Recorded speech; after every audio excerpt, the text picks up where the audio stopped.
And before that, I wanna talk about why do we use Blender. First of all, it's free.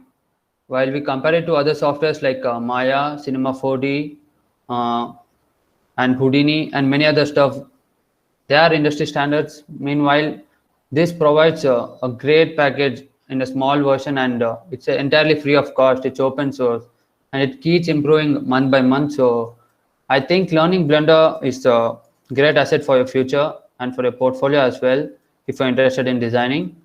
So, yeah, let's get started with it. So yeah, as you can see this interface right here, we're gonna explore all the different buttons to understand how this works. So first I'm gonna show you this part where the cube lies. This is the origin where you add any object, it goes directly to the, as you can see the 3D cursor right here. Yeah, this small empty axis, it just rotates wherever you turn. So yeah, I'll just turn my screencast key so that you can see what buttons I'm pressing.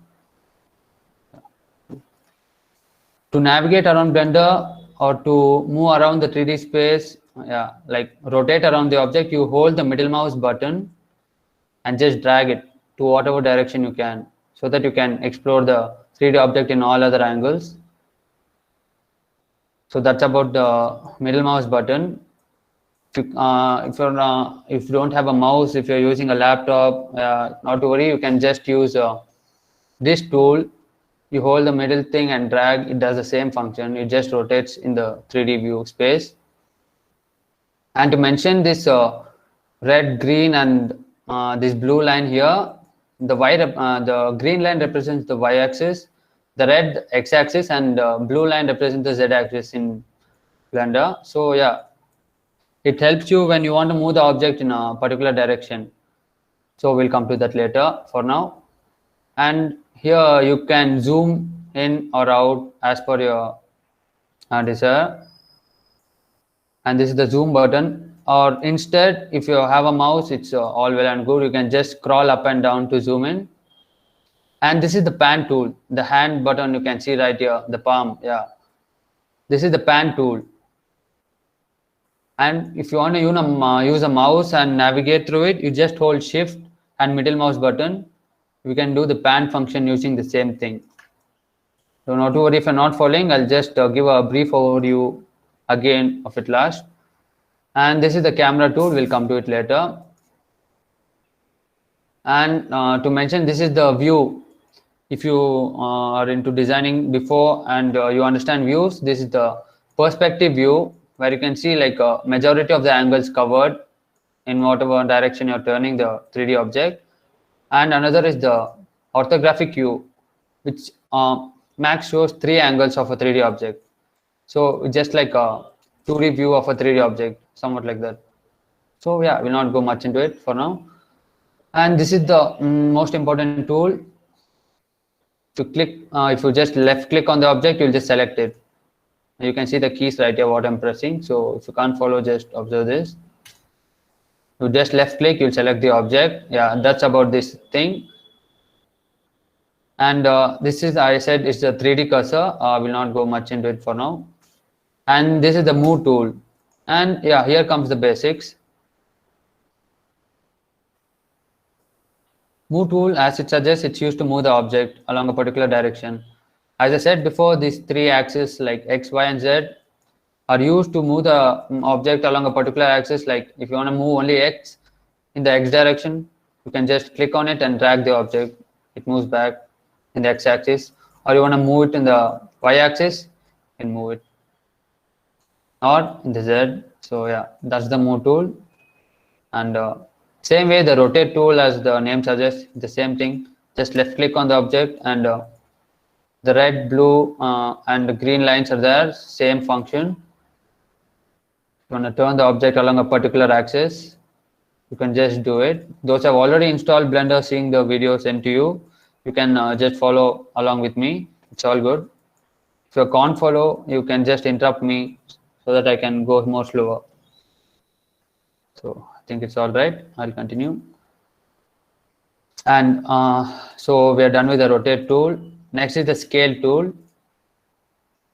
This tool helps us to scale an object in the 3D view space along any particular direction. So if you want to scale this object along a y-axis, you can just click, hold, drag it. So it scales along the y-axis only. You want to scale it among the z-axis, yeah, and you can do a bunch of creepy stuff too. So yeah, I'll leave it to that. So yeah, if you did some changes and you want to come back to the original shape and scale of the object, like I scaled it too big and I don't know what the original scale was, or I want it to be original. So I press Alt S to clear the scale.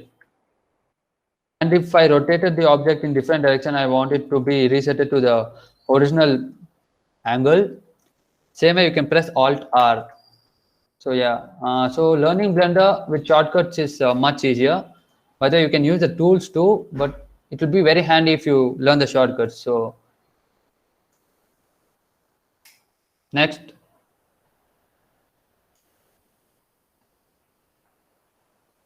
yeah, and these three tools below this are not much of needed right now. So we are gonna go with the basics, right? Move, rotate, and scale. These three are the main functions you'll deal with any 3D object in the view space, and consider the most important tools for designing and animating too. So yeah, and if you wanna use these three tools in one, you can just click the transform button here, or press T on the keyboard. Yeah, or you can select this button on the left side of the screen called transform. So what it does is it does the same function, but it combines all the three individual functions of these three things, like move, scale, and rotate in one tool. So basically you can move the object, rotate it, scale it in one go. So yeah, this is pretty handy tool.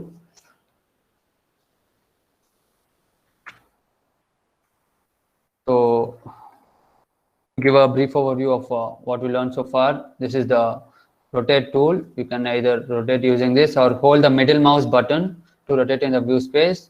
And this is the zoom tool, where you can zoom into objects, or you can use scroll up or scroll down. And this is the pan tool, or you can use shift and left mouse button, sorry, shift and middle mouse button to move or pan around the viewport. And this is the perspective mode. And again, coming, we have just now discussed the move tool, rotate tool, and the scale tool. So I think everyone is all clear with that.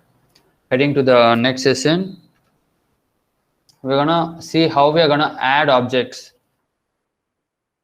And yeah, I didn't say one more thing. I showed you how we'll clear the rotation and scaling by pressing Alt S and Alt R to clear rotation, and to clear the position, like you move the object around somewhere here and you want to bring it back to the original position, like at the 3D cursor in the viewport, like it's the origin of all the viewport. Just like you draw graphs, you see a origin there. This is the same thing. So if you press Alt G, it moves the object back there. And a few more things for the move tool. Instead, you can instead of pressing the button, you can just press G. If you press G on the keyboard, you can move around the object freely in the viewport. And if you press G, X, you can move along the X-axis. Same way G, Y, Y-axis, G, Z along the Z-axis. So that's about the move tool using a shortcut. Same way rotate, it's easy to figure out. It's R. You can rotate it along any axis. Y or X for rotating along the X-axis, and RZ to rotate along the Z-axis. So yeah, and same way the scale tool, it's very simple. Press S on the keyboard to scale it, and if you want to scale it again on the Z-axis, press X, S and X, and S and Y along the Z-axis. So yeah, I think you're clear. G for moving, R for rotating, S for scaling. Yeah, I think you guys must be clear with that by now. And next, let's hope you deleted the object. So yeah, for deleting the object, you hold, you just left click and press X on the keyboard. Yeah, I don't know why Blender doesn't keep the delete key, but yeah, If you want to delete any object, press X, delete. Now we have deleted the object. To add any objects, you can use the add menu right here at the topmost part of the screen. Click add, mesh, and let's add variety of objects right now. So let's add a cube. It's under the mesh part. If you're following, UV sphere, icosphere. These are just the primitives the Blender provides for any user.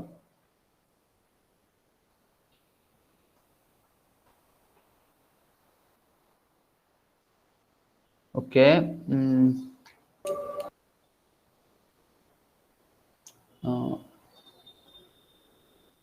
Key for transform is G, so undo position is all G. Yes. Atharva Rasane, yes, you're right. For transforming, in transforming for moving the object it's G. And for undoing the position change, wherever in the 3D axis it's all G, you're right. And can you explain grid snapping? I know how to press and hold control, but how to change the values? Yeah, we'll come to that later. First, let's cover the basics.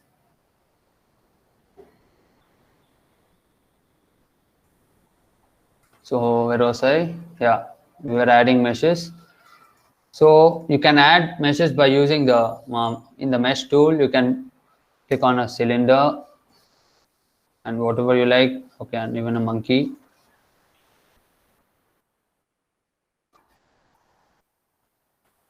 Yeah. So as I said right now, press X to delete, and you can just press Ctrl Z to undo whatever you have done. And yeah, that option remains intact for any software. And to add an object, you can either press add button or you can use a Blender shortcut. It's very easy. Shift A for add, Shift A, and you can add anything like a plane, torus, cone, cylinder, a rock. Yeah, many more things. We'll cover it one by one.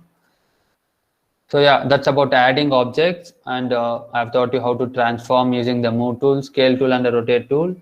Let's go to the next session.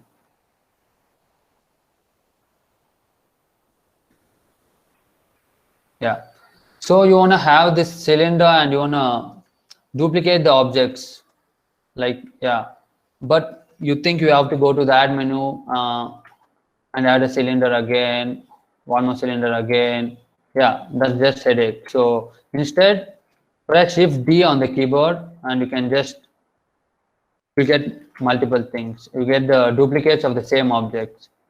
So Shift D, how much ever times you press, you get so many objects.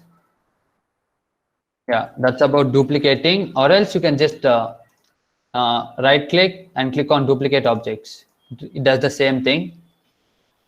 So Shift D for duplicate, and we're gonna delete extras right now. Yeah, cool. And we have learned about the transforms and how to navigate in the viewport. And going to the next part, we're gonna edit the objects so that we'll get more control of how the object looks in the 3D viewport. So, by the way, these tools you see right here, this is the light tool where we'll be seeing further how to provide a light source for the objects. As you see the sunlight through your window, same way, this is a sunlight object, consider it that. And this thing is the camera object. See how it's facing, the rectangle is facing towards the objects. If you press this button, which I haven't explained earlier, what it does is it goes to the camera view, how it looks through the camera. This is you're navigating to the viewport freely in your own view, but what the camera sees, that part only will be rendered as a final image. So what I mean by that is what you see in this rectangle thing within this grid is gonna be rendered. Rendered, I mean the final image. So yeah, that yeah, we'll come to it while making an object and animating it. And to explore different modes right now, yeah, it's time for that. So the first is the object mode. You can't see any more modes right now because you haven't selected any object. But once you click select on an object and click here, you're gonna see different modes. So we'll explore them one by one, what each thing does.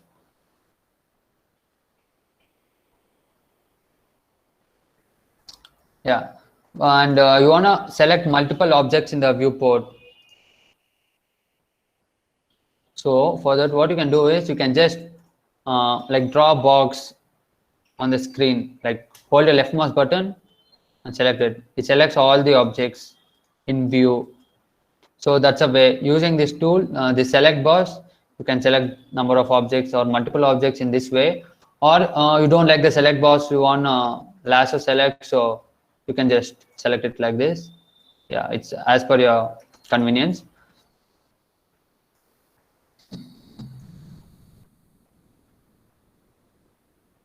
So let's go to the edit mode one by one, and I'm gonna delete the rest of the objects. I'll add them again later. Yeah. So to go to the edit mode, actually there are 5 workspaces. No, actually 6, but yeah, we are not considering few here because they won't be much useful. It's not like you have to know the 100% of the software, but you need to know the most basic things to create anything. That's it. You don't have to know each and every corner to create an object. You can just do anything just by knowing like 20%. So I'm gonna teach the 20% today for you. And in the edit mode, yeah, so I'm going to show it again. Here you can see object mode. Click the drop down menu and you can see edit mode. Or another way to go to edit mode is click the object and press tab on the keyboard. It enters edit mode. So as soon as you enter edit mode, you see 4 vertices right here, because this cube, and you can see vertices along every edge. And if you wanna manipulate these vertices and create different objects, you can do that. So same way, the move tool, rotate tool, and scale tool, I'm gonna just use my keyboard shortcuts just for my convenience, so that we can do it faster. So I've covered these 3. Let's go to the first part where we extrude region. First, I'll say how you can manipulate the vertices. Same way, how you move, hold the vertex and press G. You can move the vertex along any direction. You want to move it lower, yeah, you can just do Z axis, so it moves down, or you want to move it up, yeah. And if you press G and GX, GY, does the same thing. And you want to do both these vertices or multiple vertices at the same time. So to select multiple things, hold shift and select one by one, then release the shift button. And same way, as you can see, how this orange marks on this thing indicates these vertices are selected and the rest are not. They're just blank.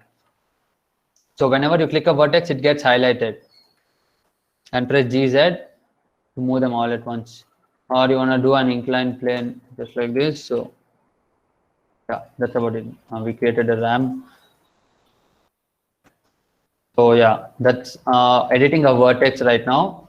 And in editing an object, you have many more things, like you just don't have edit mode, but you can manipulate the vertices. Okay. Is there a shortcut to toggle lasso select? Okay, actually I don't think you even need, but if you wanna cycle through that, you just press W. Yeah, so you can do it like this. Press W again until you get box select. So yeah, I hope that clears it out. And yeah, I was in edit mode. You have 3 more stages where you can edit an object in its own state. As you can see, an object has an edge, a face, and a vertex. So we can edit all 3, but not at once. So there are 3 modes. This is the first option called vertex select mode. It's just right of the edit menu. So as you can see right here, the first one is selected. That's the vertex selection mode, where you can manipulate the vertices. And this thing is the edge selection mode, the second option. Yeah, it does the same thing. You can manipulate the edges. Press G, Z along the Z axis, GX along the X axis. So yeah, we'll get more inclined shape.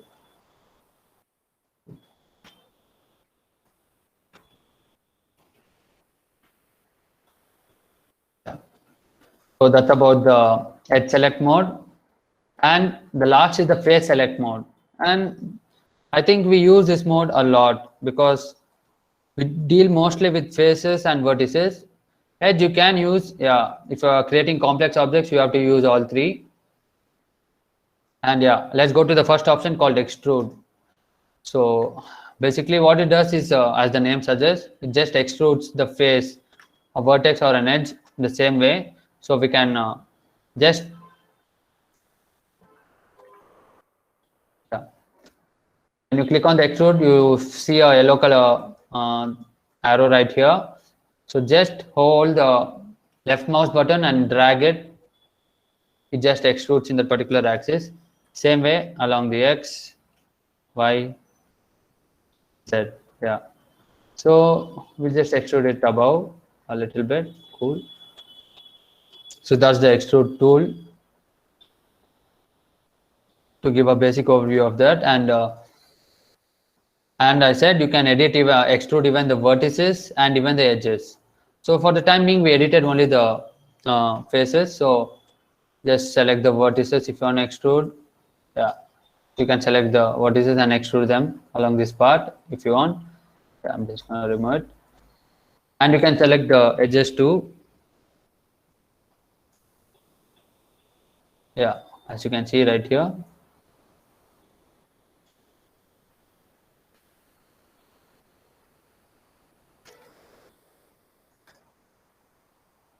Cool. So that's the extrude tool right there for you. And let's jump to the next tool.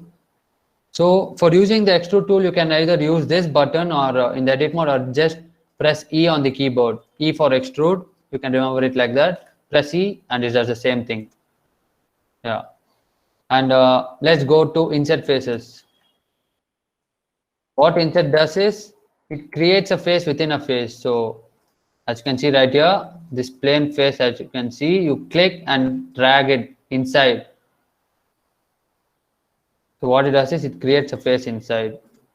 So, and you'll be able to manipulate this face after it has been created like this. So you can create multiple faces inside, create some unique objects as per your liking. Yeah. And if you want to extrude these faces right now, as we have already seen, just select. To select multiple things, you are in face select mode, click on the last option and hold shift and left click on whatever faces you want to select. And you want to extrude, press E, Z. Yeah. So yeah, we created a frame like that. Same way you want to extrude a little bit of the inside face. Press the E tool to extrude along Z axis. Yeah, so it does that. And so that's the extrude region and insert tool. To insert an object, either you can use the insert tool or you can press I on the keyboard, I for insert. Yeah.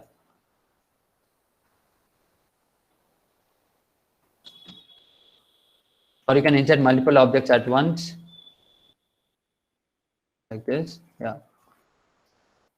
And next is the bevel tool. And this tool, basically everyone loves this tool because everyone likes smooth round corners. So if you wanna do work with this tool, better be in the edge selection mode and click. Yeah, as you can see right here, I've just smoothened this corner a little bit. So what this bevel thing does is it just adds more segments. You click the left click and scroll up to add more segments as per your liking, how smooth you want it to look. If you wanna less segments, what I mean by segments is this orange lines which appear right now as I'm doing beveling. So they are the extra segments that get added to make the corners look more smooth. So you can just play around with it if you want to get a more desired look. Yeah.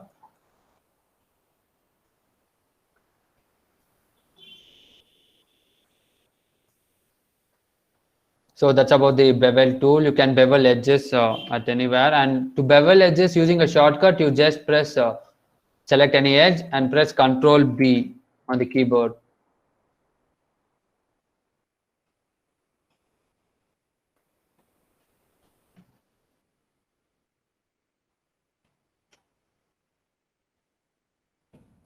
So that's the bevel tool there for you.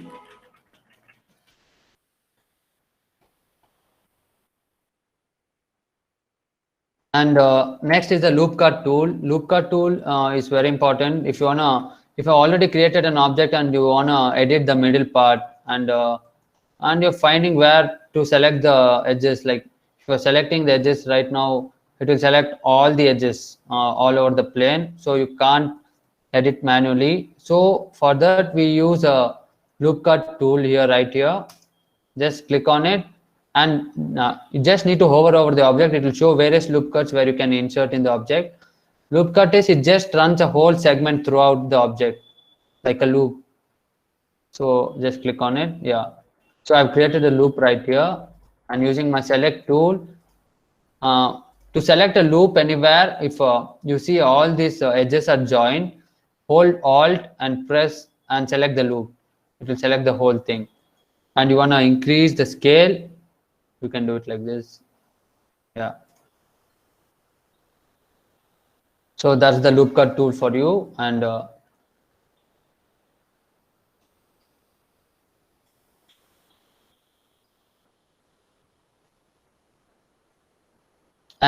Yeah, so loop cut tool also, you can use the shortcut Control R on the keyboard to add how many loop cuts you want. And you, when you press Control R, you scroll up and down to decrease or increase the number of loops you want. So I want like 2 loops in this region. So I'll just zoom in. Yeah. I press Control R on the keyboard. I'll just hover over it. So I want the loop cut to be in the vertical direction, not in this way. And just scroll it how much ever I want. I just need to, yeah. So that's it about the loop cut tool. And to select a loop, I just said hold alt and click on that segment. And how to remove a loop, first of all. So just hold alt, select it, and press Control X on the keyboard to delete it. It's not required, but yeah, if you want to delete some loops, it's gonna be useful. And so we're covered almost, and a few things are left out. Oh yeah, I think these are the basic tools which are needed. And knife tool, yeah, it's not much needed, but if you want to work freely and more advanced complex modeling, then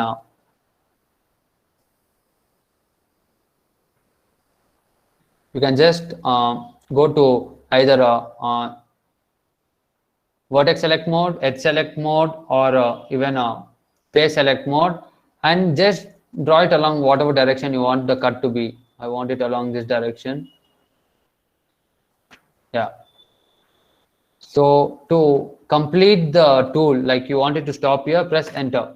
It will add a cut there. So yeah, it helps you work more freely. And see, it doesn't work like the loop cut. It creates where I just cut it, so it doesn't go through the back. See, there's no segment here.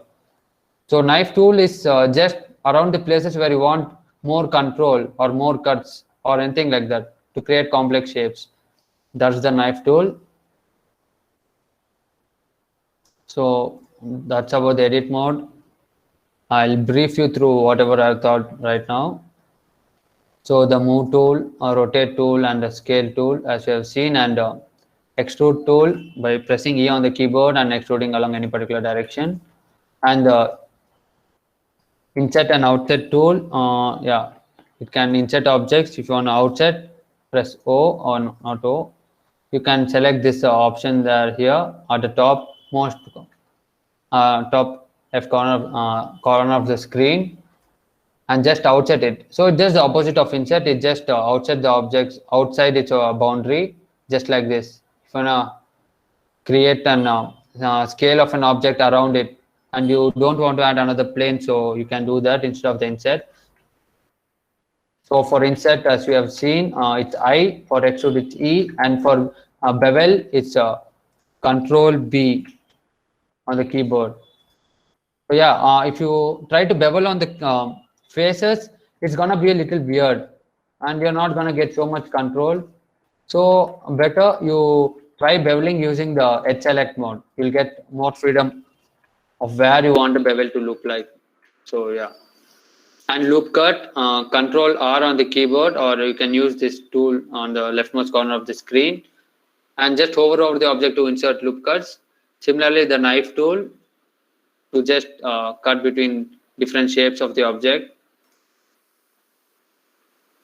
Press enter. Yeah. So that's about the edit mode we saw right here. I hope everyone it's clear. If you have any doubts right now regarding the tools in the edit mode, you can just enter in the chat box. I'm gonna clear your doubts if you have any. Otherwise, I'll just continue to the next mode.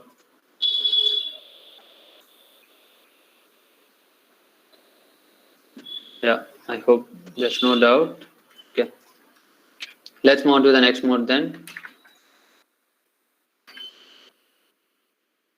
So for this, I'll add a UV sphere.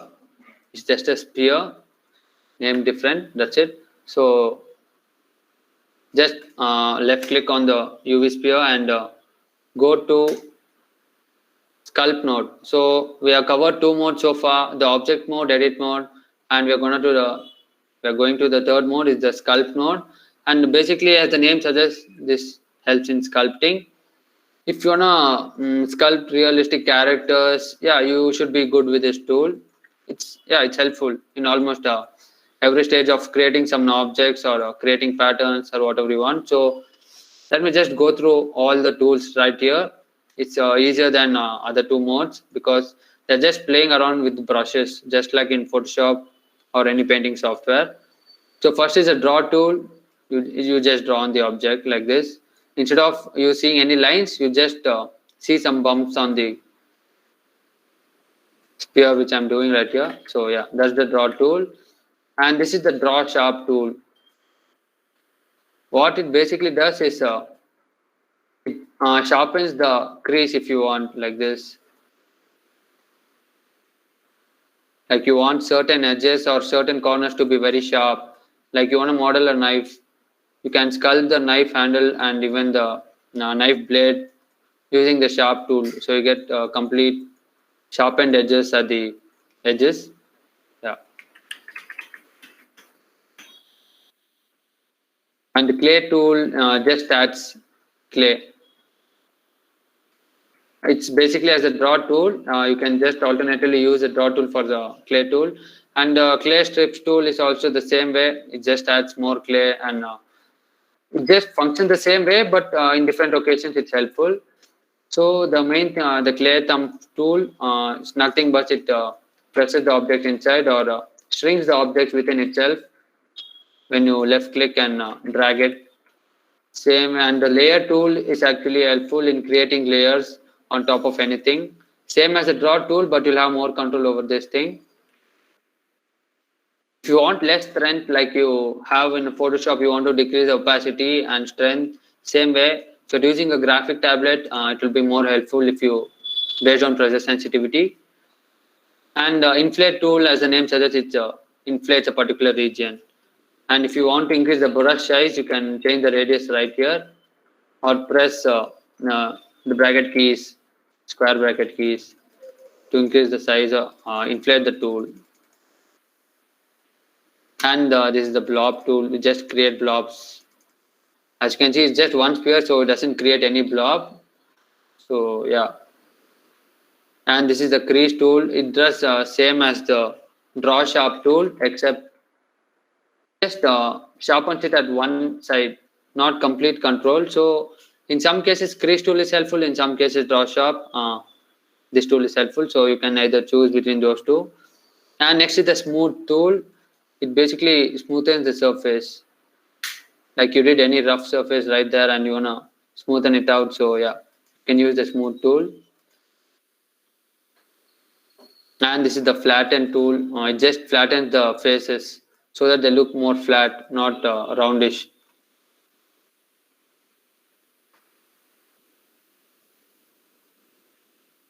And you can see this is the fill tool, scrape tool, and many more tools right here. But I'm not going to explain all of them because these are the basic tools you need right here. Like yeah, these many up to the flatten tool.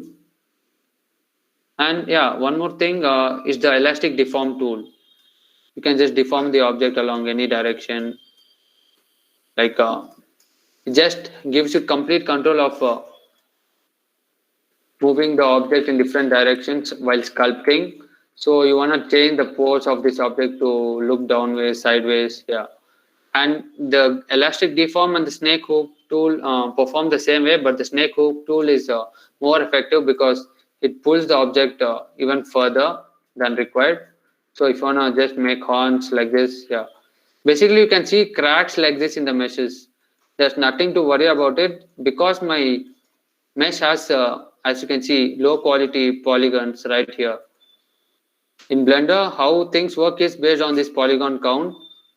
So how many faces you deal with the object, that much control you'll have in editing. So you want like a high quality preview of the object. So to do that, go back to object mode. Let me add a UV sphere again. So as you can see the faces right here. And as soon as you add the UV sphere, you'll get an option. Don't click anywhere. Click on add UV sphere and you can increase the segments. So it just adds more and more rings or segments around the UV sphere. Yeah. So now as you can see, okay, I think, yeah, as you can see right here, it looks more smoother than before because we have added enough cuts and polygons right here so that it looks more smooth. And now when we go to the sculpt mode and try to pull it out, see how smooth it appears right now.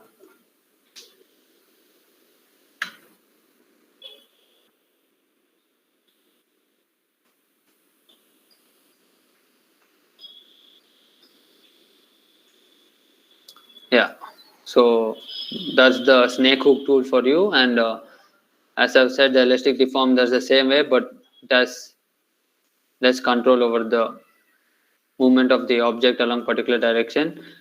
So I prefer snake hook tool more than the elastic deform tool. So that's about the sculpting tools right there. And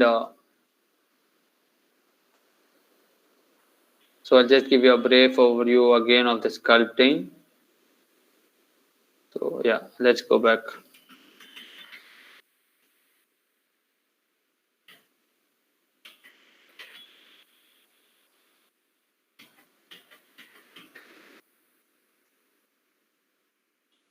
So the first is the draw tool where you can draw more and more layers similar to the layer tool and clay tool.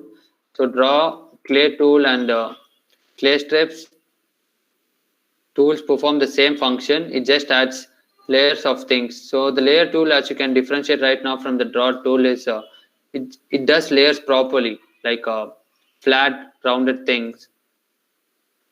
Yeah, you can see the layers on top of each other. That's the layer tool. Whereas draw tool, you will not notice if you draw because it overlaps properly and you won't even see like 2-3 layers are there in between. So those two have different functions when they perform the same. And draw sharp tool, now we can see, yeah, so it can draw sharp edges. So want to increase the strength more, you can draw more sharp objects within it. To decrease the size, yeah, as you can see right here. And same way the crease tool,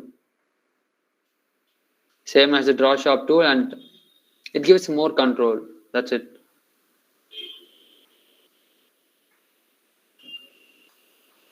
So yeah, that's the crease tool. And blob tool, as I said, it creates blobs of objects around the mesh. Increase the strength, you can see the blobs clearly.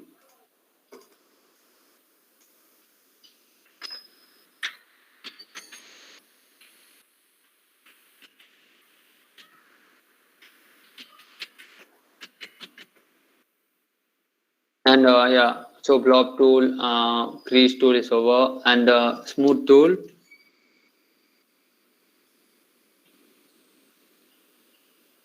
you can smoothen the object. Okay.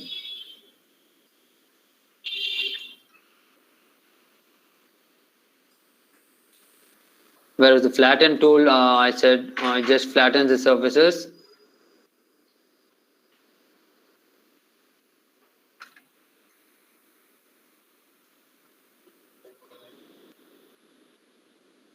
And the elastic deform tool, as I've said earlier, does the same function. And the snake hook tool. Okay, 1 second, guys.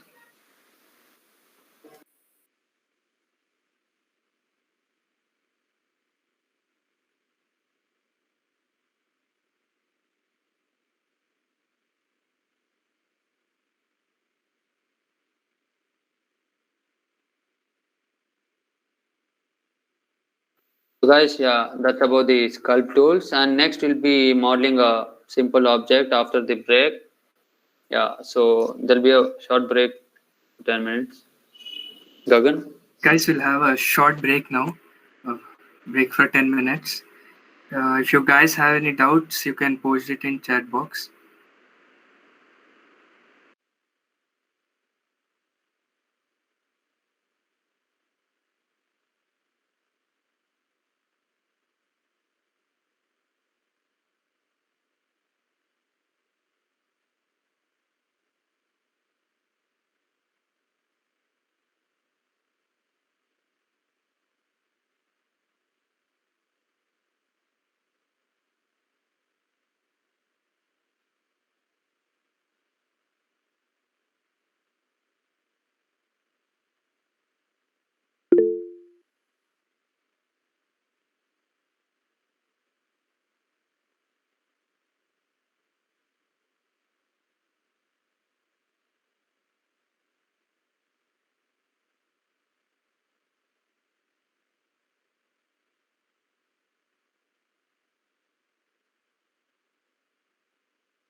Atharva, okay. As per your question, how do you undo scale?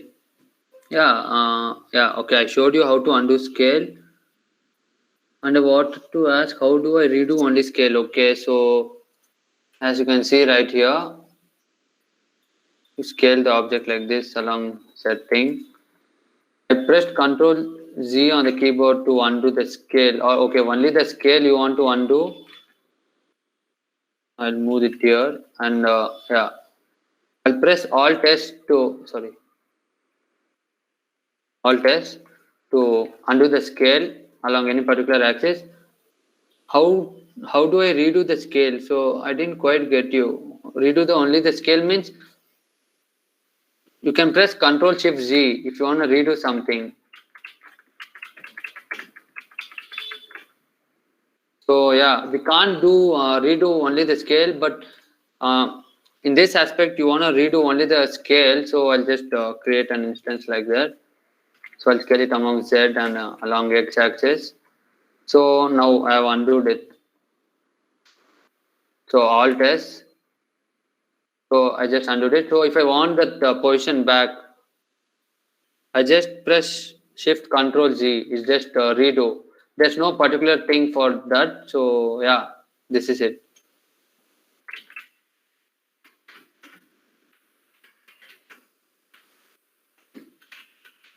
So I hope the doubt is clear. There's no particular thing for redoing only scale. Yeah.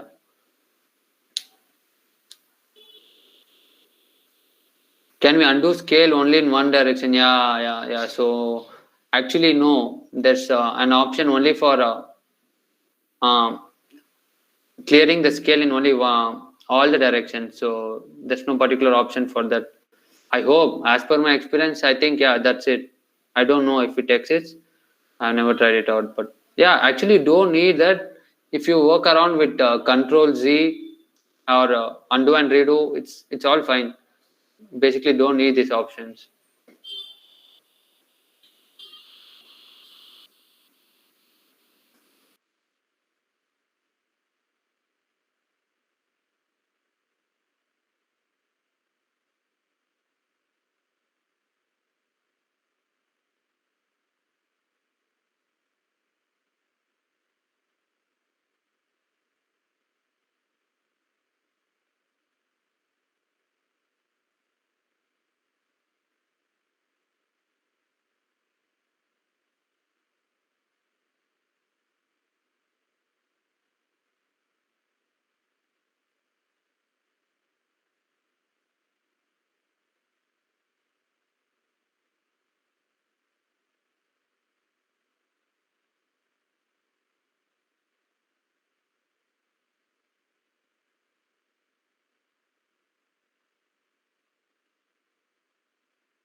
Yes, Harsha Gowda. Yeah, the loop cut actually it works on every surface. So yeah, wait, otherwise I'll clear Harsha's doubt. So yeah, let's see. This surface is curved, but yeah, there are too many polygons. So wait, let me add another mesh. I'll take a curved object like yeah, a UV sphere again. Second, it's lagging. Yeah.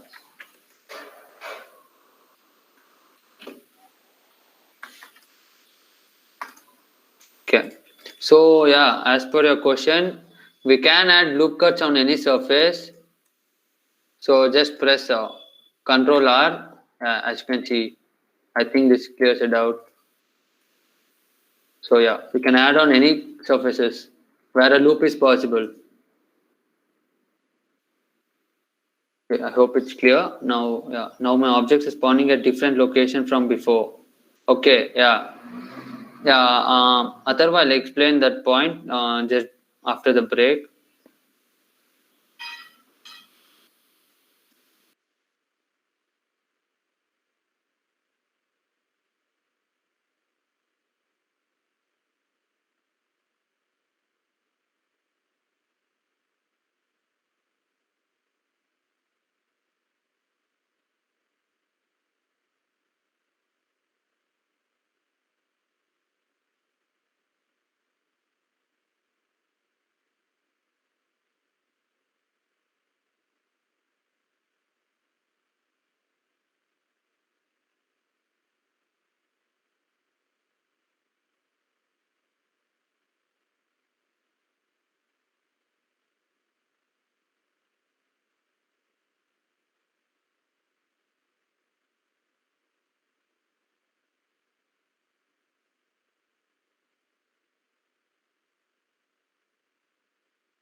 Guys, we'll resume our session now.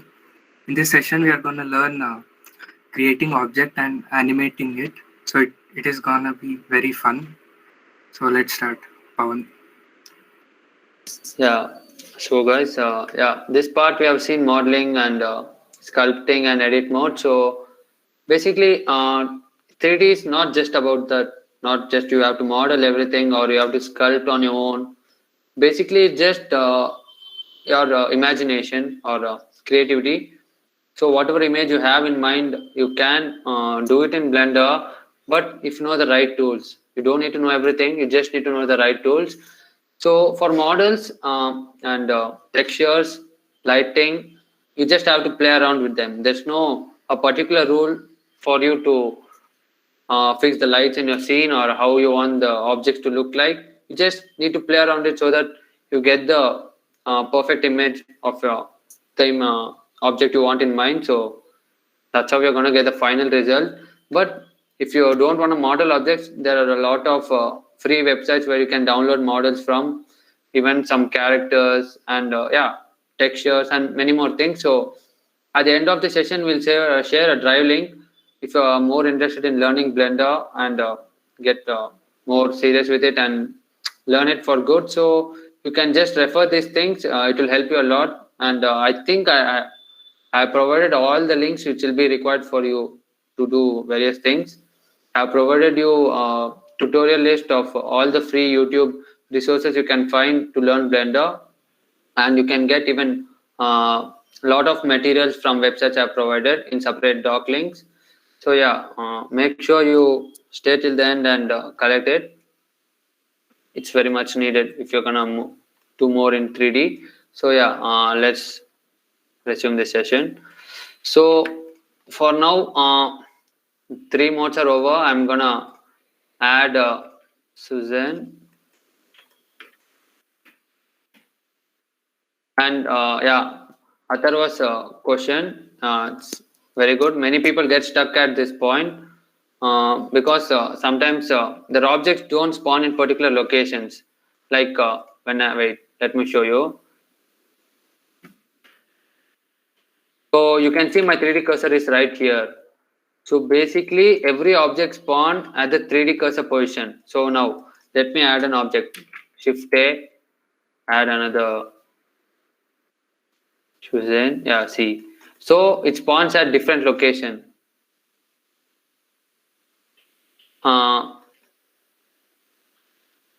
in order to get the 3D cursor back into position, see, if you hold shift and right click it, you can place the 3D cursor around the 3D viewport wherever you want, like around the object, on top of the object. So if we add another mesh like UV sphere, it gets spawned in that particular location, like on top of the monkey's head, like that or so.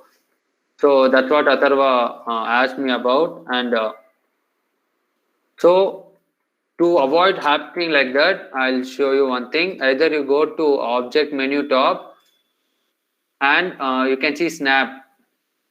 See in the object menu, go to snap and see a cursor to world origin. Just click on this option and the cursor wherever it is, you'll get traverse back to the original position, to the origin. So I'll just move it again here. Yeah, somewhere right here, and go to the object menu, snap, cursor to world origin. Cool, no? So yeah, so your objects now, if you like, if you add another object right now, let's add a cylinder. Yeah, so it will get spawned in the origin. I hope that clears it out, Atharva, and yeah, it will be very useful if others know too. So yeah, that's about it. And yeah, if not, if you can remember the shortcut, it's just Shift S, and you just need to select any other option. It just a menu opens up where you can select cursor to world origin again. So it does the same thing. But yeah, but if you wanna, other than Alt G, where you want to move the position, you don't want to clear the position scale anything, and you just want uh, object to move to a particular location. Like imagine your object is right here and you wanna shift it here. Just hold shift and right click it, so the 3D cursor will be placed here. Remember, I'm holding shift and right click, not left click. Left click is for selecting objects. So shift and right click always deals with the 3D cursor point of view. So now select the object using left click, press shift S or go to object, snap. Now on the snap, go to selection to cursor. So yeah, as you can see, the object comes in the 3D cursor. So now I'll shift everything back to the original stage. Okay. Okay, now let's deal with lighting and materials for now. So yeah, I'm gonna teach shading, lighting, and basic texturing. So okay, let's smoothen this monkey first. So I should show you about modifiers, but for now, since it's a very short session, I can't explain most of the things. There are a lot in Blender. It's expanding day by day. But the basic modifiers required for this meet is like subdivision surface, array, bevel. Bevel you can do in edit mode too. So I'm going to show it one by one. So subdivision surface. So what this does is it basically adds more subdivisions and it smoothens the object. See, I'll just turn off the preview. How the object looks. See the edges right here. When I just add the modifier, it just smoothens the edges. So be careful. If you have a very good PC or adding this modifier won't affect much, but yeah, mine is even a low-end PC. It's not that great. I just have a 2 GB RAM. But if you have like yeah, pretty good GPUs, it's very helpful. So you just levels viewport and render viewport. I'll show the option further later. And levels viewport. In levels viewport, you can see the number of subdivisions. Here the level is 1. If you 2 to 2, it will just smoothen it more. As you can see, it just looks more good.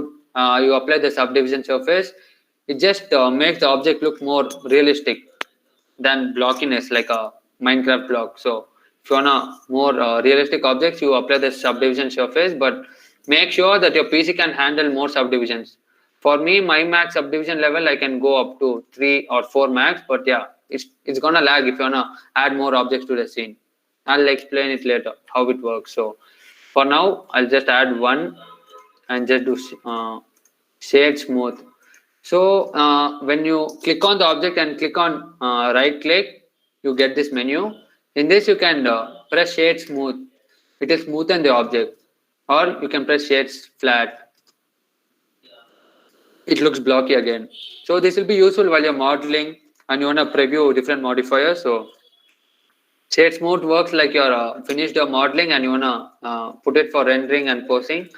So yeah, so just make it 2. Yeah, okay. Now I'll add a plane, mesh, plane. This will be my base layer. I'm gonna rotate the monkey like this.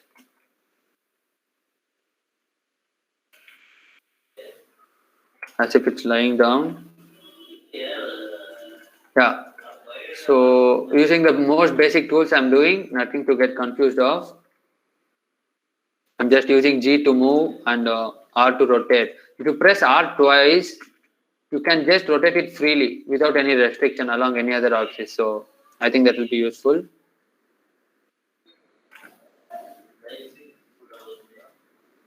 Just make sure that monkey is barely touching the floor so that it doesn't combine with the second object. Yeah, this much, it's okay. It's not going to affect because you're going to see from the top. So yeah. So this is the subdivision. I'll turn it off for now. Yeah, the monkey looks bad. Yet we're going to make it more good. So yeah, let's come to the lighting part.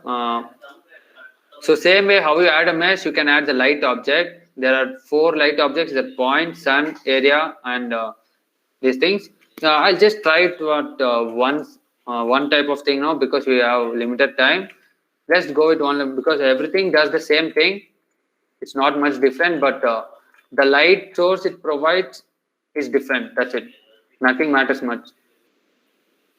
So yeah, I haven't told you about this yet. So we have covered all the edit modes for the object, and now we'll deal with the rendering modes. So there are 2 render modes. See, you can see in the rightmost corner of the screen here. you can drag this. Yeah, so it's presently in EV. So I prefer, if you want a high fast review, fast preview of the object, lighting and how it looks in the final render, use the EV mode.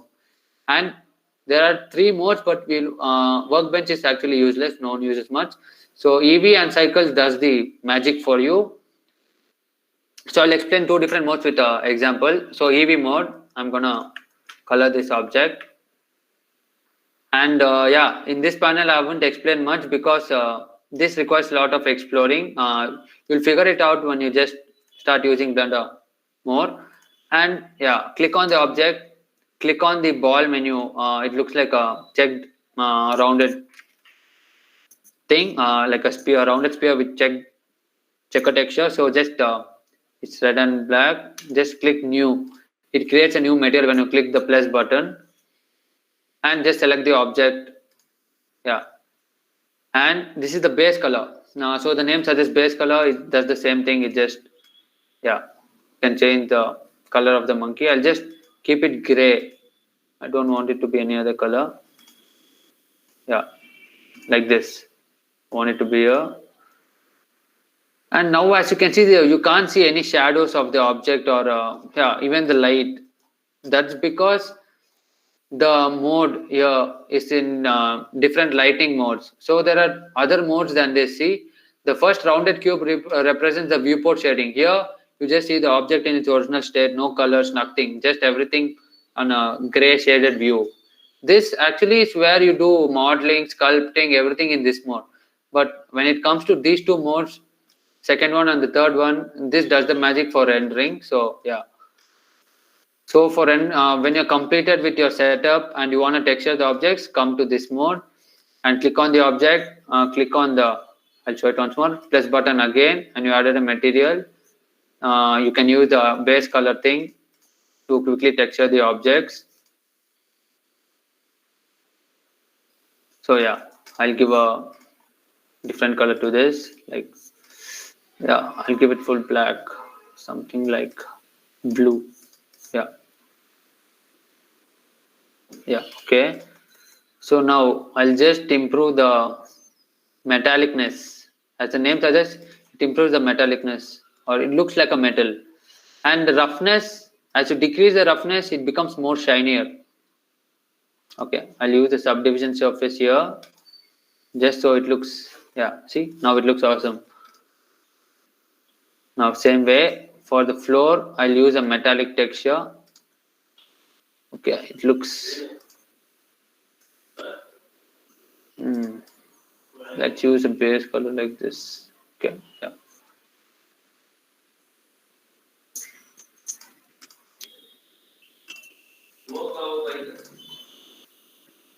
Cool. So yeah, you can reduce the roughness of the plain ground,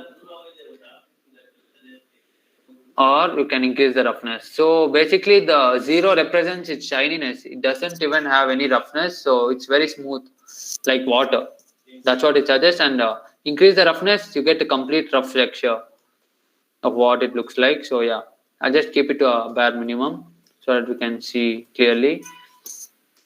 I'll just reduce little, I'll make it dark. Yeah, cool. And yeah, other options, I'll show you one by one.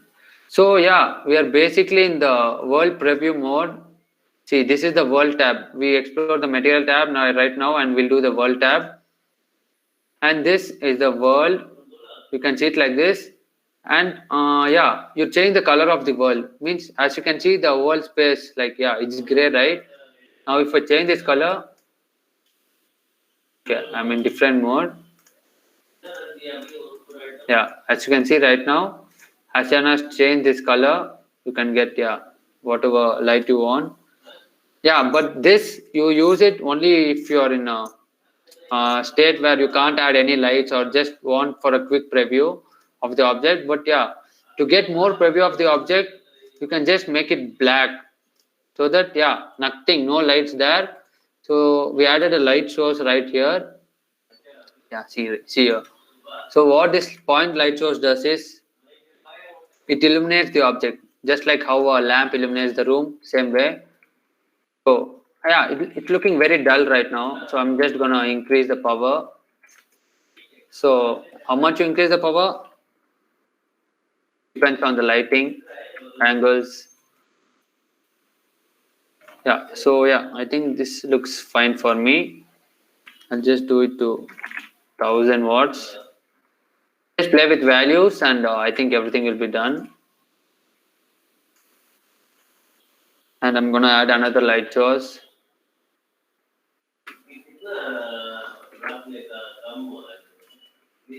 It's a 3-point light source. So yeah, because as you can see, like in a studio, how it looks, that's the setup of a 3-point setup of a light.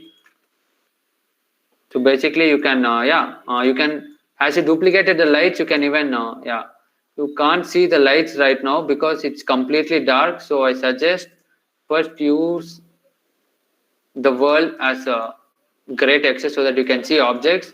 Then when you want the final preview, you can make it completely black. It's your wish. So now I'll just play with colors. Yeah, now I'm gonna make the world background completely black.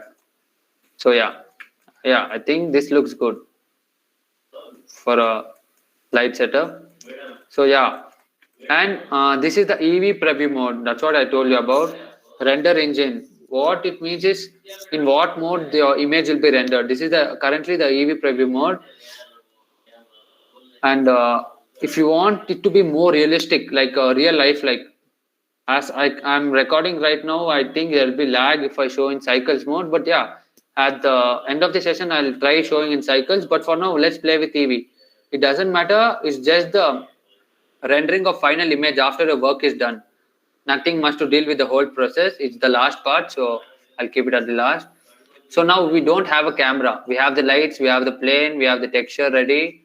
Now we'll add the camera. Same way, go to add menu or shift A, camera. So yeah, camera also will be spawned in the same location. GZ. So yeah, some people have difficulty in placing the camera towards the object. Yeah, see now when I press the camera button, it's looking somewhere else. So to get the complete control over it, you just go to the first select the camera here or right here. Just left click it, go to the camera view and press G to move around the camera. Yeah, just like this.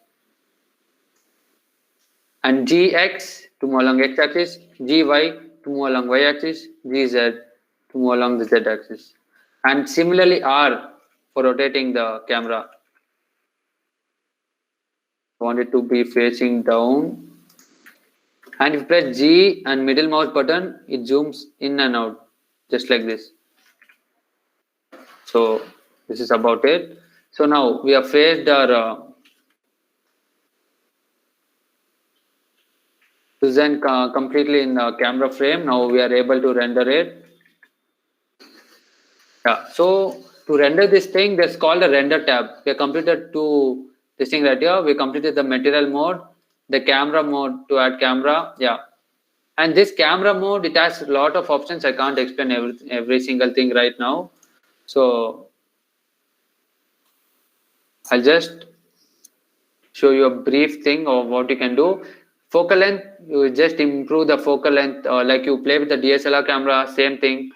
Play with the focal length of how your object should look, like big, small. Similarly, depth of field is like a blur to your camera on what it should focus on now. Well, click on choose N, and f-stop represents the blurriness of objects which are not focused. Now I'm currently focusing the Suzanne object, and if I decrease the f-stop value, you can see the blurriness. Yeah. So yeah, it's very blur. The other side, yeah, it's not completely covered. So you just have to tweak a little bit to get the perfect blur and everything. So that's what it. So I'm not going to use depth field for now. So that's about the camera for the basics. Adding the camera and arranging it in the scene is good. Now, if you want to add camera as per your view in the 3D viewport, like you're interested in this angle. Yeah, it looks nice. I want to add camera in this view. So just select the camera or select the camera, left click, come down. Just imagine the view you want. In 3D viewport, move around the object like this. And you can see your camera is selected. Go to view, align camera to active view. As you can see, that's the job. You can go to any view like that. Similarly, it does the view, align camera to active view. So yeah, that's it. So I'm gonna stick to the original face. Yeah. So now to render this, basically there are many options like ambient occlusion. It just improves the quality of the overall scene. Screen space reflections. So basically, screen space reflections is it calculates the amount of ray traces. Means when a light hits an object, it calculates how it bounces back and it interacts with other objects which it's in contact with. So yeah, as you can see, when I clicked on ray tracing, it reflects the ears in this head side of the monkey and even the floor. So when I off it, you can't see the changes because it's not refracting or reflecting anything. So that's screen space reflections. It just improves the overall quality.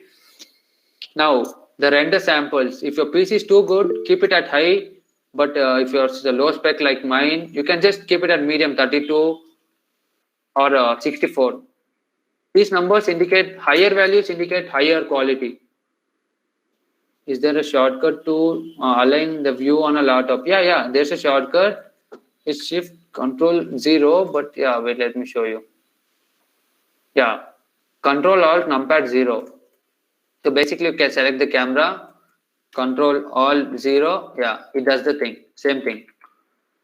So yeah, I hope you can find that. Yeah, if you want to find shortcuts in Blender, it's amazing that alongside everything they'll give the shortcuts too, like in the mesh, in the object, anything. Control P. Yeah, alongside the settings, you can find even some of the. And I've provided the shortcuts for document 2 at the end of the session, so make sure you collect it. Yeah, no props. If you don't have numpad on a laptop, yeah, I have an option for you. Remind me at the end, I'll show you the option. Right now, I'll just cover with this thing. So yeah, this is the object we created, and we added a texture and we created a light, and now we're gonna render it. So basically, what is rendering? Rendering is you just create the image of the object which is in 3D viewport. So what it does during rendering is it calculates all the samples within this rectangular frame. Samples, I mean, is the pixels in this amount. So I gave 64, which means at 64 pixel size, it calculates the image and that much quality will be produced. So let's give a quick render. And always EV is the fastest. Even if you have a low end PC, EV works all fine. But yeah, huge scenes you have to maintain. But for now, EV works all fine. But if you go with cycles, you have to take care. Your PC might hang, shut down. Yeah, it may happen because EV cycles, it consumes your GPU power more and even your CPU. So it runs out of RAM very fast. But EV mode, it optimizes the settings and it still looks good if you can manage with EV mode. So how to render an image? So that's the next thing. And after this TV like box, that's where you select the render engine and various options for the scene. And this thing is the output properties. So like you have seen in After Effects, Photoshop, output, export, same way. In this thing, you can select the output image. I'll just select it to my desktop right here. Yeah, accept. So the output which I render right now will be saved to my desktop. And resolution is the resolution like 1920 1080p. You know, right? It's a 2K. Sorry, not 2K. It's just 1080p resolution. 1920 1080. That's the resolution. If you increase this, you can see the camera rectangle changing. So that plays around it. So now I'm gonna click render image. It's gonna take some time. Yeah, see, you've got the image. Now save. I can save it to desktop manually, or if you want, it will be saved automatically. Yeah, but images, if you're rendering, you just image and save it to wherever place you want. So yeah, so this image is rendered. Now I'll show you where it will be saved. I just saved it to my desktop. Yeah. So yeah, see here is a quick view of where you'll find the image you rendered just now. Yeah, yeah, it looks pretty good even for EV. At last, I'll show you the cycles preview, but as I'm scared that my PC might hang right now because of so many things running in the background, I'll keep it at the last. So yeah, so that's about the render tab. This is called render properties tab. This is called output properties tab. So you'll be using these two maximum of the cases so that where you want to save the image and how much resolution you need, quality, and you'll use the camera button more. And same way you can do with textures. I haven't taught texturing to you so much because there's a lot behind texturing. And as I've provided you the various links in a doc file at the end of the session, you can see through all the YouTube tutorials. They explained it very good and very well. So now it's done with EV right now. So let's do a quick modeling of a lightsaber. So yeah, I'll just delete it. And yeah, one more important thing, as you Photoshop users, Premiere Pro users, and After Effects users have a main problem. You need to save your file. Never forget to save your file in Blender. It might crash any moment and you'll never know. Okay, Blender crashes very rarely that when you have too many objects in your scene. Otherwise, it's all fine. So file, save menu, same way, and yeah, just save it to your desktop. I'll just give a name, monkey.blend, something like that. Yeah, so that's cool. So yeah, so now I'll just go to the preview mode again. Now I'll just delete all this. Let's create a lightsaber. Mesh cylinder. Okay. Okay, let's add these many things. Cool. So let's scale it down.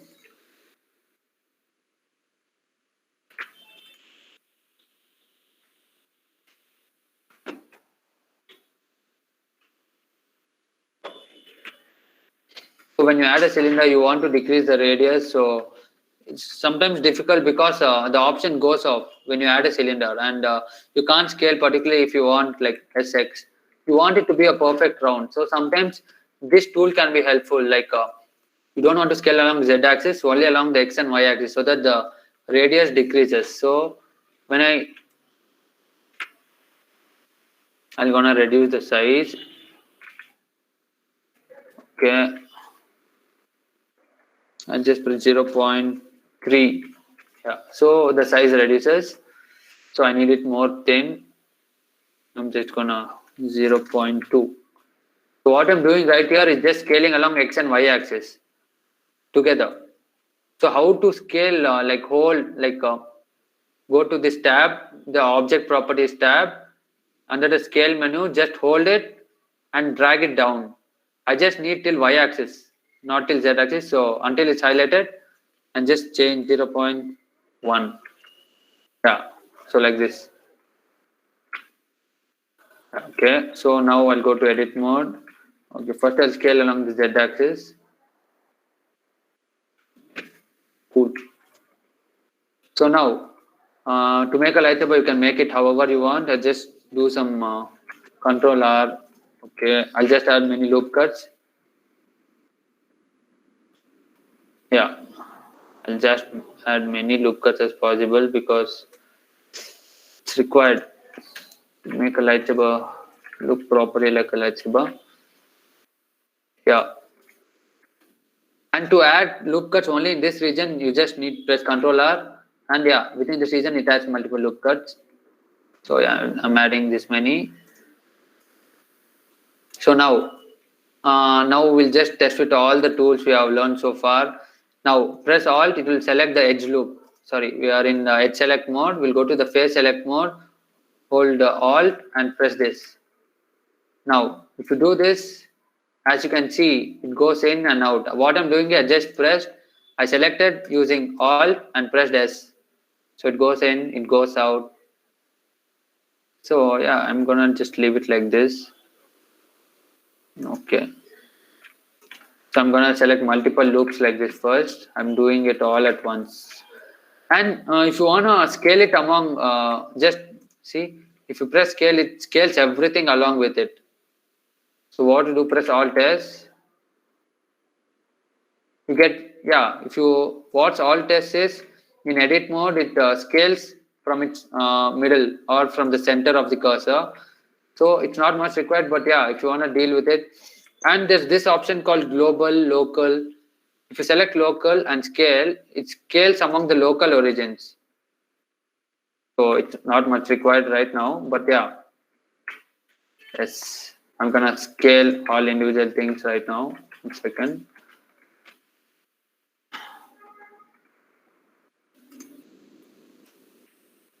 Okay, it's not. So yeah, I got it. It's Alt. Select all the face you want. Press Alt E. Extrude along normals. Yeah. So as soon as you drag a mouse above or below, it goes inside or outside. It scales within from the middle, just like the radius of a circle from a center. Same way. What did I press? I pressed Alt E as soon as I selected this. Alt E. Extrude along normals. Yeah. So this does it. So I'll just create the handle GZ insert.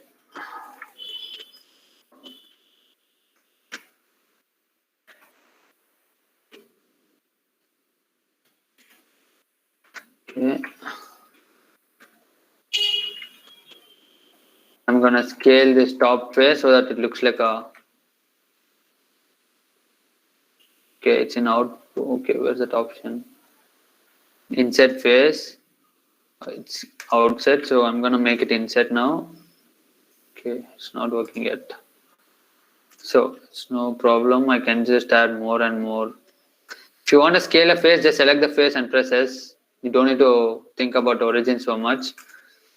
And now, okay, offset even.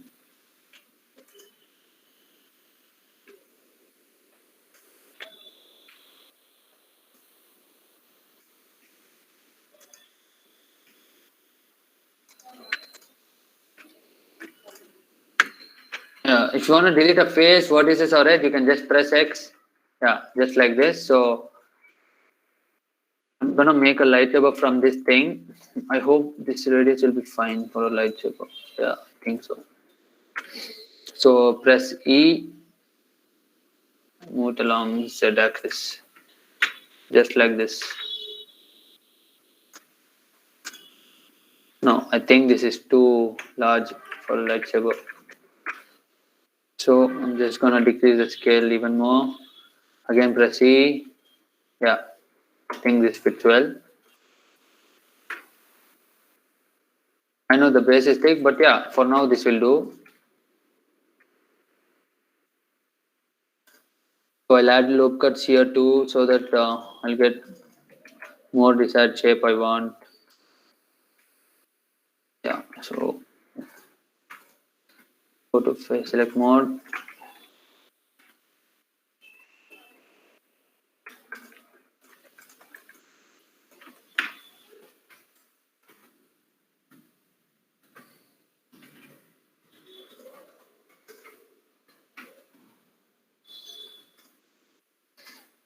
So now to yeah, if you wanna assign different materials to the same object, like see, this is one whole object right now, and you wanna assign material to it. It's tough. Like if you add one material now, I'll go to the this mode. Okay. So if you wanna get rid of whatever light you have added in scene, now yeah, I don't have any light right now, and even a camera, so there's no reflection. This thing, what it does is it automatically Blender has a world, like a world light, so you can select different studio lights or even different. These are called HDRIs. What HDRIs does, it illuminates the object in in a world perspective, such that you don't need even lights in a scene. It illuminates the object just like that in every angle possible. Just like you kept an object outside of your house, you went to the terrace and you are seeing the scene. So you're not taking a torch with you. Even if you take a torch with you, it won't be seen. If you want torch to be seen in daylight, you have to add something that is very high intensity. Similarly, EV has a preview mode called scene light, scene world. If you press these two, it will calculate the lights, reflections and all within the scene where light objects are placed. Now, currently we don't have any light objects, so it's all black. So just uncheck it so that we'll get just rough view of how the object looks under different light conditions. So now we'll just start texturing it again. Same way, I'm just gonna assign the texture. I'm gonna make it gray and give it a metallic texture. I'm gonna shade it smooth.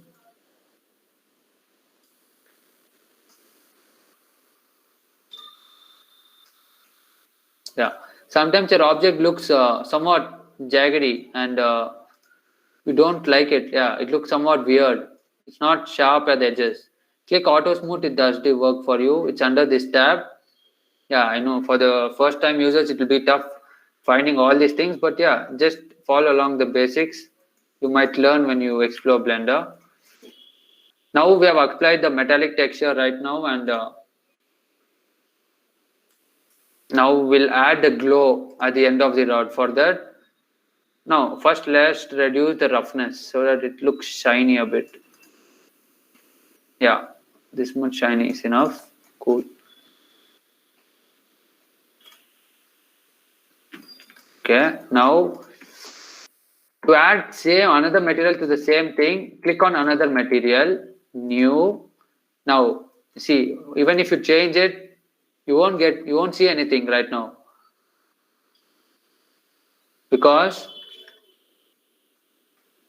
you added two materials to the same thing, but you have not assigned which one to take over. So material 4 is at the top, so this will take over material 5. So but when you press this top, yeah, as you can see, still material 4 is there because it's assigned to the object. Now I'll go with material 5 and just change this color to blue. But yeah, as you can see, no changes yet. So for now, I'll go to edit mode. To select multiple edges and all, I told you box select, or you can use lasso select. I'll just hold. I'll click like this. It will select all the laser part. But see, as per your view, you're in just one view. You can't rotate 360 again select. It's tough. So what you can do is, there's this mode called X-ray mode. Top.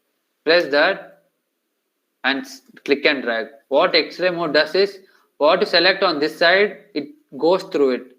Like for example, see, you can see through the object slightly, like an X-ray. If you select here, it selects through the whole loop.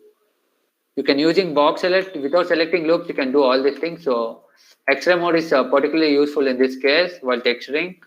Now we'll assign this material to this. For this, we added a new material, click assign. Now you can see the magic. You can see the blue thing on the lightsaber. Now, but yeah, it's not a particular lightsaber because it's not glowing. So let's make it glow. See, there's always a one thing when you add texture, it's basically principal BSDF. That it's a default. Whenever you add a material, it comes to principal BSDF. So you can change it here. You want glass, hair, many are there. I can't explain many right now. So I'll explain what we're dealing with right now. We want glow. So go to principal surface, click on emission. Now you can see a slight glow. Now select blue. Yeah, now you can see the magic.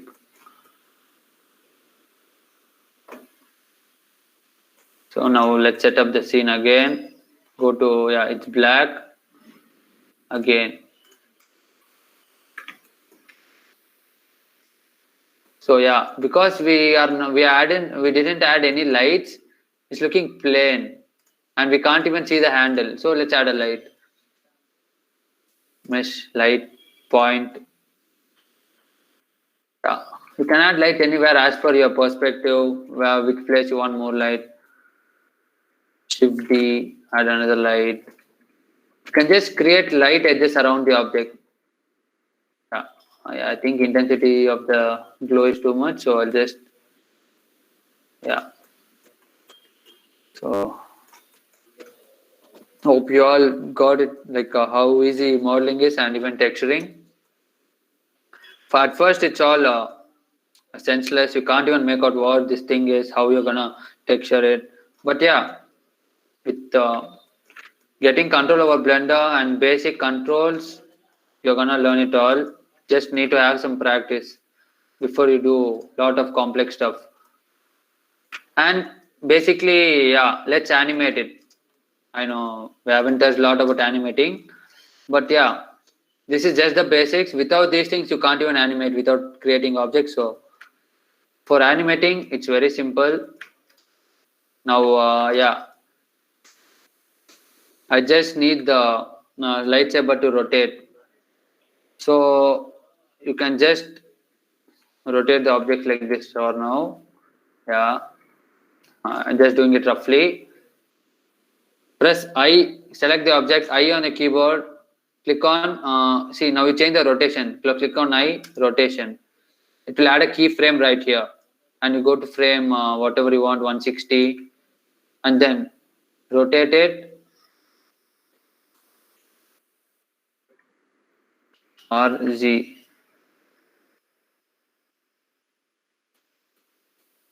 Yeah. Again press I, rotation. So as you can see right now, that's how you animate objects. It's very simple.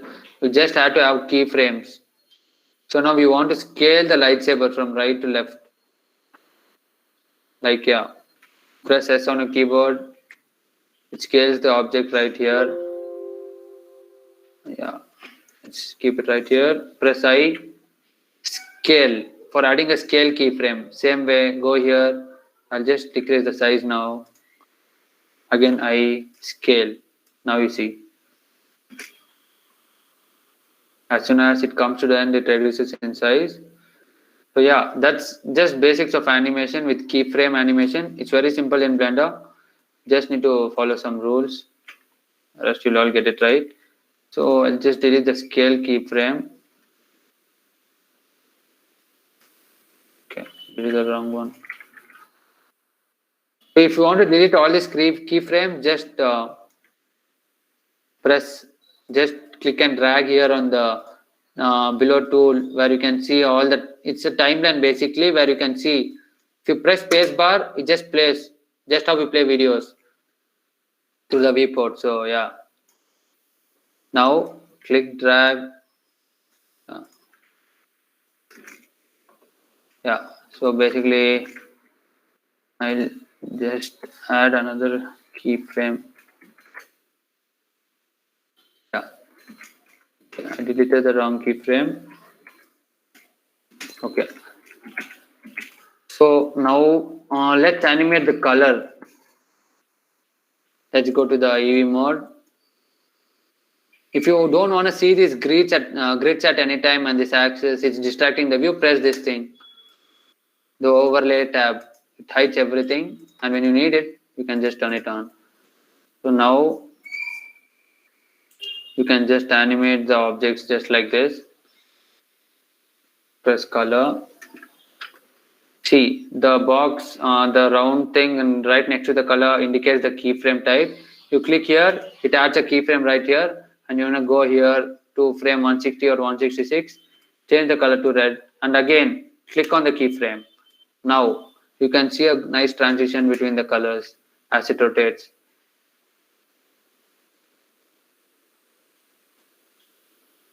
Yeah, I hope you guys found it useful.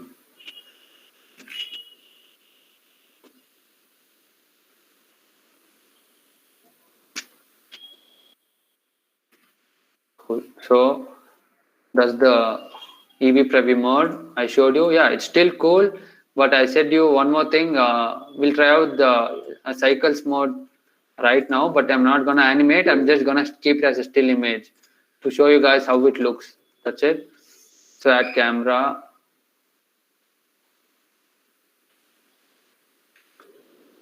So yeah, I want this view. This color. Okay, this view looks good. Now select camera, Control Alt 0 on the numpad. Zoom out a bit.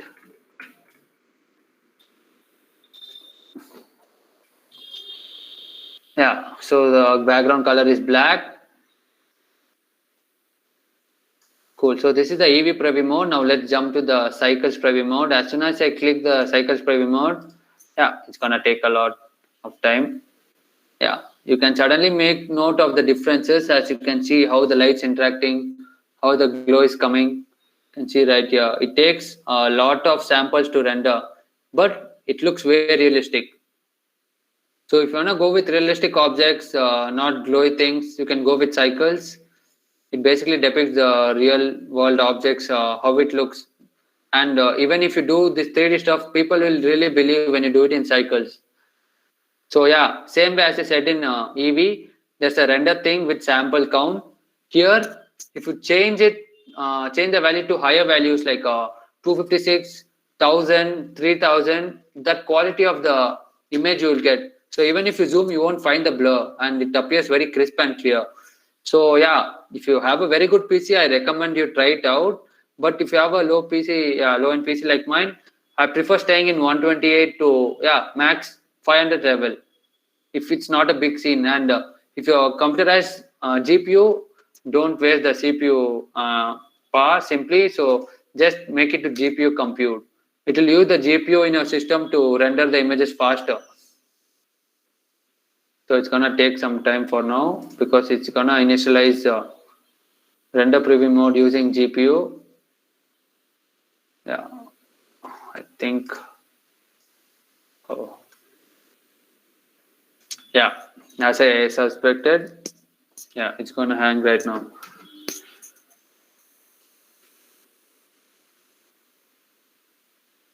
So guys, anyway, we have reached the end. This is the last part. I've showed you all the basic things. I hope you guys are at least clear with what we have learned today. And I hope you guys create something right after this session. Or take your time and try out different things, what you really imagine or what you want to create, like even a low poly objects like a dog, cat, whatever you want. Just make and try to explore Blender. That's it. Thank you guys. So yeah, and Gagan, provide them the drive link. Can you just put it in the chat box? Yeah. And thank you for this session. You explained very well, and it was fun animating. I'll share your drive link in the chat. Meanwhile, guys, I'll just show you my artwork which I've created. For some time now. I think you can see the screen. I'll just maximize it.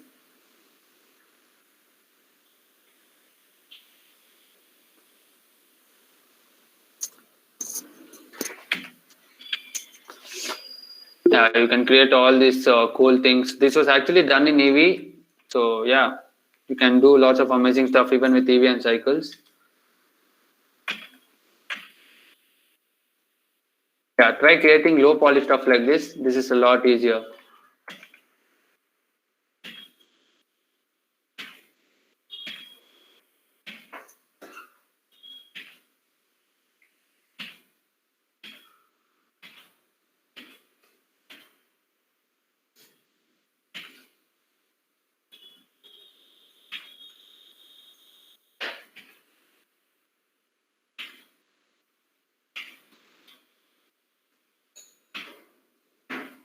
So yeah, that's it guys.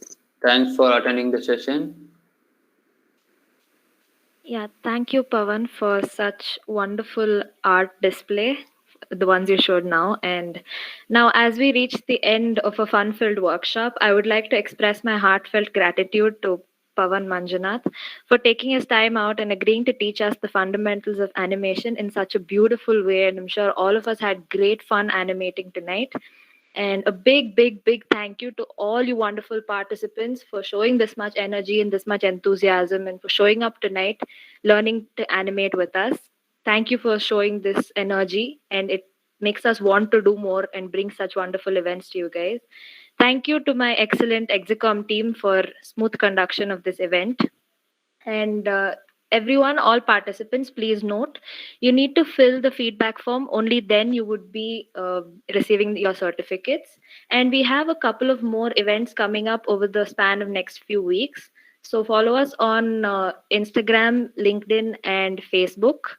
And the recording of this session will be uploaded shortly on our YouTube channel. So stay tuned there. And yeah, thank you for being such amazing audience. Thank you so One much. sec. I think Atharva has a doubt. I'll just clear it out. Yeah, sure. Yeah, Atharva, 1 second. Yeah, even if you have a laptop, you can do that stuff. I'll show you. You told to remove our shortcuts on laptop without numpad. So yeah, see, if you want to use numpad on laptop, there's an option in go to edit, preferences.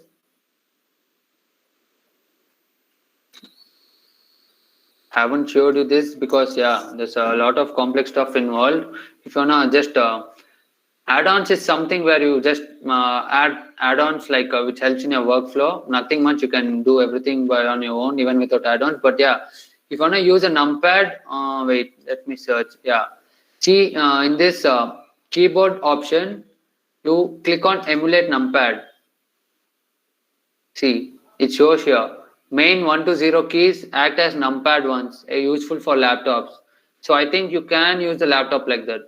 So try it out. I hope it works.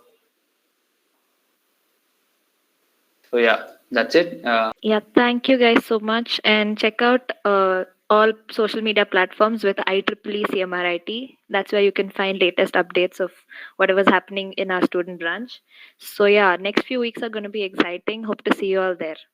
Bye bye. Good night and stay safe.